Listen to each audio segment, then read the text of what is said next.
जय श्री माता श्री आदिशक्ति माता श्री निर्मला देवी माँ की जय। सहयोग आज का महायोग है। सहयोग में श्री आदिशक्ति श्री निर्मला माता जी ने हमारे पूरे शरीर के जो चक्र हैं, नाड़ियाँ हैं, इनके बारे में बताया है कि नाड़ियों का क्या कार्य है और हमारे शरीर में जो 7 चक्र हैं, उन चक्रों का हमारे शरीर में क्या महत्व है और इसका क्या कार्य है, इसके बारे में श्री आदिशक्ति श्री निर्मला माता जी ने हमको बताया है। उन्होंने बताया श्री माता जी ने कि हमारे चक्रों के खराब होने से हमारे तरह तरह की बीमारियां पैदा होती हैं और चक्रों को शुद्ध करने से ही हमारी सारी बीमारियां भी सही हो जाती हैं। माँ हमें बताती हैं। जय श्री माता जी। कल मैंने आपको बाएं हृदय चक्र के बारे में बताया था। आज मैं आपको बाएं आज्ञा चक्र के बारे में बता रही हूँ। श्री माता जी ने बताया है कि हमारे विशुद्धि चक्र से जो है हमारी नाड़ियाँ बदल जाती हैं। वैसे तो हमारे बाएं हाथ बाएं नाड़ी, दायां हाथ दाएं नाड़ी होती है, लेकिन विशुद्धि चक्र पे आके हमारी जो है नाड़ियाँ बदल जाती हैं। तो बाएं नाड़ी हमारी दाईं तरफ आ जाती है और दाएं नाड़ी हमारे बाईं तरफ आ जाती है। तो माँ ने बताया है कि इसीलिए हमारा बाएं आज्ञा चक्र जो है दाईं तरफ होता है और दाएं आज्ञा चक्र हमारा बाईं तरफ होता है। तो आज मैं आपको बाएं आज्ञा चक्र के बारे में बताऊंगी कि बाएं आज्ञा चक्र का क्या मतलब है और ये कैसे खराब होता है। हमारा बाएं आज्ञा चक्र को माता जी कहती हैं हमारा बाएं आज्ञा चक्र को शुद्ध अवश्य करें। फिर से एक बार सॉरी, थोड़ा सा बोलने में हो गया। श्री माता जी कहती हैं कि हम अपने बाएं आज्ञा चक्र को अवश्य शुद्ध करें। जब हम बाएं नाड़ी के चक्रों को शुद्ध करते हैं तो आज्ञा चक्र हमारा बहुत ही महत्वपूर्ण है, क्योंकि आज्ञा चक्र क्षमा का चक्र है। आज्ञा चक्र हमारे शरीर का 6ठा चक्र है और इस चक्र पर जब हम आते हैं तो हम सबको क्षमा करते हैं। जब हम इस चक्र को शुद्ध करेंगे, बाएं आज्ञा चक्र को शुद्ध करेंगे, तो हम सबको क्षमा करेंगे और अपने आप को भी हम क्षमा करेंगे। क्योंकि अगर हम किसी को क्षमा नहीं करते हैं, अपने आप को भी क्षमा नहीं करते हैं, तो हमारी कुंडली माँ जो है वो ऊपर सहस्त्रार तक नहीं आती, आज्ञा चक्र को पार नहीं करती है। क्योंकि इसलिए कि अगर हम किसी ने हमारे साथ कुछ भी गलत करा है, गलत कहा है, गलत हमारे साथ व्यवहार करा है, तो हम क्या करते हैं, हम उसी के बारे में सोचते रहते हैं कि उसने ऐसा कहा, उसने वैसा कहा, अब मैं ऐसा करूँगा, अब मैं वैसा करूँगा। इस टाइप की बातें आदमी सोचता रहता है। तो इससे जो क्या होता है, हमारा ये चक्र खराब हो जाता है। और जब हम क्षमा कर देते हैं तो हमारा चक्र, हमारी कुंडली माँ जागृत होती हैं और सहस्त्रार पर आती हैं, कुंडल आज्ञा चक्र को पार कर जाती हैं। अब ये खराब कैसे होता है इसके बारे में मैं आपको बताती हूँ कि माँ ने बताया है कि ये चक्र जो है बहुत, इसके लिए जानना बहुत ही आवश्यक है कि ये चक्र हमारा खराब कैसे होता है।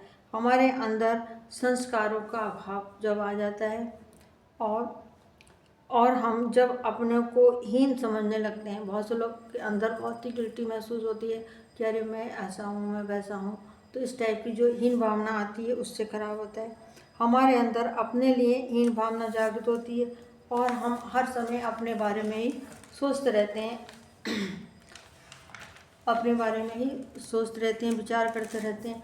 और इससे क्या होता है, अब जो हमारे साथ हो चुका है वो तो हो चुका है। हम क्या सोचते हैं, जो हमारे साथ पहले हुआ है, हमारे साथ जो पहले हो चुका है उसके बारे में ही खाली हम सोचते रहते हैं, जिससे हमारा आज्ञा चक्र क्या होता है, बिगड़ जाता है, खराब हो जाता है।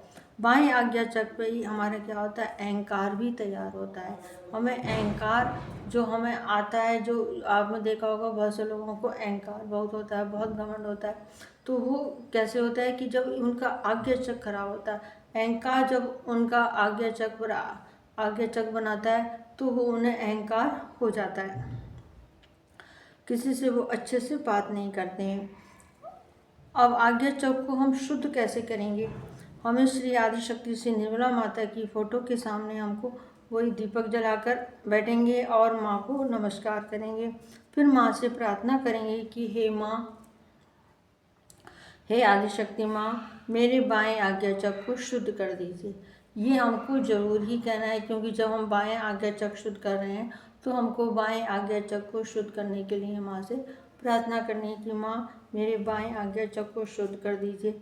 हे श्री माता जी, आपकी कृपा से मैंने सब कुछ क्षमा किया। उनको बताना है माँ को, और दिल से हमें सब कुछ क्षमा कर देना है। हे माँ, आपकी कृपा से मैंने सब कुछ क्षमा किया, अपने आप को भी क्षमा किया। हे श्री माता जी, आप कृपया मुझको क्षमा कर दीजिए। हे माँ, आप सबको क्षमा कर दीजिए। हे माँ, मेरे अहंकार वाली बाधा को भी दूर कर दीजिए। हे श्री माता जी, मेरे अहंकार वाली बाधा को दूर कर दीजिए, ख़त्म कर दीजिए। हे श्री माता जी, फिर माँ से प्रार्थना करेंगे, हे श्री माता जी, मेरी कुंडलिनी माँ को जागृत कर दीजिए। क्योंकि हमको कुंडलिनी माँ, मैंने आपको बताया, हर चक्र में हमारी कुंडलिनी माँ का बहुत ही बड़ा महत्व होता है। जब हम चक्र शुद्ध करते हैं तो कुंडलिनी माँ हमारी उठती हैं और उस चक्र पर आती हैं।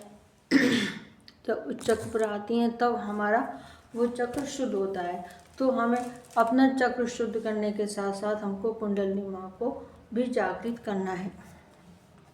और ये जागृत कैसे होंगी कुंडलिनी माँ? मास की प्रार्थना करेंगे, उन्हीं की कृपा से, आदिशक्ति से, निर्मला माता की कृपा से ही हमारी कुंडलिनी माँ जागृत होगी। और जो चक्र हम शुद्ध कर रहे हैं, माँ सब चक्रों से जागृत होती हुई हमारे उस चक्र पर आएगी और उस चक्र को हमारे शुद्ध करेगी, फिर उसको आगे बढ़ेगी। तो इस प्रकार से हमारा कुंडलिनी माँ जागृत होंगी। और फिर आप थोड़ी देर के लिए आंखें बंद करके बैठ जाएं, थोड़ा ध्यान में चले जाएं, ध्यान लगा लें। चाहे माँ की फ़ोटो की तरफ आंखें खोल के भी देख सकते हैं, ध्यान लगा सकते हैं, और आंखें बंद करके भी आप ध्यान लगा सकते हैं।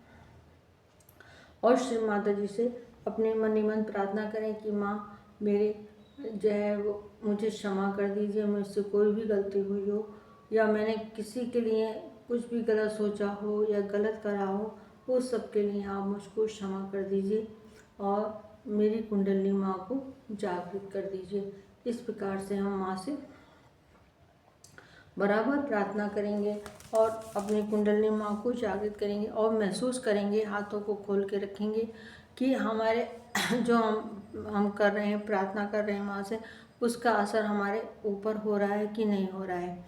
हमें ठंडापन महसूस हो रहा है, हमको हल्कापन महसूस हो रहा है, या हमें कैसा महसूस हो रहा है, ये हम अपने उसको चेक करेंगे। वो होगा केवल ध्यान के द्वारा। जब आप ध्यान में बैठेंगे, निर्विचार हो जाएंगे, तब आपको पता चलेगा कि हमारे अंदर क्या परिवर्तन हो रहा है, क्या हमारे अंदर हो रहा है। हमें ठंडापन महसूस हो रहा है, हमें हल्कापन महसूस हो रहा है, या हमें बहुत अच्छा लग रहा है। कभी कभी ऐसा होता है कि कुछ भी नहीं होता है, ना ठंडा होता है ना हल्कापन महसूस होता है, केवल अंदर से खुशी होती है, अंदर से आनंद आता है, हमारा चित्त एकदम आनंदमय हो जाता है, बहुत ही हमें अच्छा लगने लगता है और मन करता है कि हम आंखें बंद करके बैठे रहें। तो जब ये क्रिया होती है तो ये भी क्रिया जो है वो हमारी कुंडलिनी माँ को जागृत करने की जो है वो हमको दर्शाती है कि हमारी कुंडलिनी माँ जागृत हैं। इस प्रकार से हमारी कुंडलिनी माँ भी जागृत होती हैं। हमें कैसे माँ हमको महसूस कराती हैं, ये माँ की इच्छा के ऊपर होता है कि माँ हमें ठंडा अपने चेतन लहरियाँ देती हैं, माँ हमको वाइब्रेशन देती हैं, या माँ हमको आनंद देती हैं। तो ये माँ की इच्छा के ऊपर निर्भर करता है कि माँ कैसे हमें महसूस कराती हैं कि हमारी कुंडलिनी माँ जागृत हो गई हैं और हमारा चक्र शुद्ध हो गया है। ये माँ की इच्छा के ऊपर निर्भर होता है। तो हम फिर उसके बाद में फिर आप अपने जय माँ को नमस्कार करें, अपनी गलतियों के लिए माँ से माफ़ी मांगें कि माँ, हमसे कोई भी अगर गलती हो गई हो हमसे, तो उसके लिए आप हमें क्षमा कर दें। और बस फिर आप जय माँ को नमस्कार करके उठ जाएं। फिर इस प्रकार से हमारा क्या होता है, बाएं आज्ञा चक्र शुद्ध हो जाता है और हम बहुत ही आनंदित हो जाते हैं। हमें बहुत अच्छा लगने लगता है, हमारी जो भी समस्याएं धीरे धीरे करके आप देख रहे हैं, जो भी हमारी चक्र हैं, हमारी बीमारी हैं, हमारी परेशानी है, सब इन चक्रों के खराब होने से ही होती हैं। जब हम इन चक्रों को शुद्ध करेंगे, रोज़ हम चक्रों को शुद्ध करेंगे, तो जो हमारी परेशानी है, जिस कारण से हमारे चक्र खराब होते हैं, हमें परेशानी पैदा होती है, वो ख़त्म हो जाएगी। हमें वो जो बाधा है वो हमारी दूर हो जाएगी, तो हमारे अंदर कोई भी परेशानी या कोई बीमारी होगी ही नहीं। अगर होती भी है तो वो बस हुई फिर ख़त्म हो जाती है, जल्दी ख़त्म हो जाती है। क्योंकि हम लोगों का भाई, हम तो मानव रूप में आए हैं, तो कोई ना कोई तो परेशानी हम लोगों को बनी ही रहेगी। कोई भगवान तो है नहीं, तो इसलिए जो है, लेकिन कोई ऐसी परेशानी, ऐसी कोई बीमारी नहीं होती है कि जो हमारे लिए चिंता का विषय बने या हमारे लिए वो लंबी तक बीमारी चले, ऐसा नहीं होता है। तो ये सब श्री आदिशक्ति श्री निर्मला माता जी की कृपा से ही होता है। जिन बहन भाइयों ने मेरा ये वीडियो पहली बार देखा है, वो लोग इसको सब्सक्राइब करें, लाइक करें और कमेंट्स भी करें। जो मेरे बहन भाई वीडियो लगातार देख रहे हैं और मुझे कमेंट्स भी कर रहे हैं, उन सभी मेरे बहन भाइयों को जय श्री माता जी, जय श्री माता जी, जय श्री माता जी। सभी मेरे बहन भाई इस वीडियो को लाइक करिए, शेयर कीजिए और कमेंट्स भी कीजिए। जय श्री माता जी।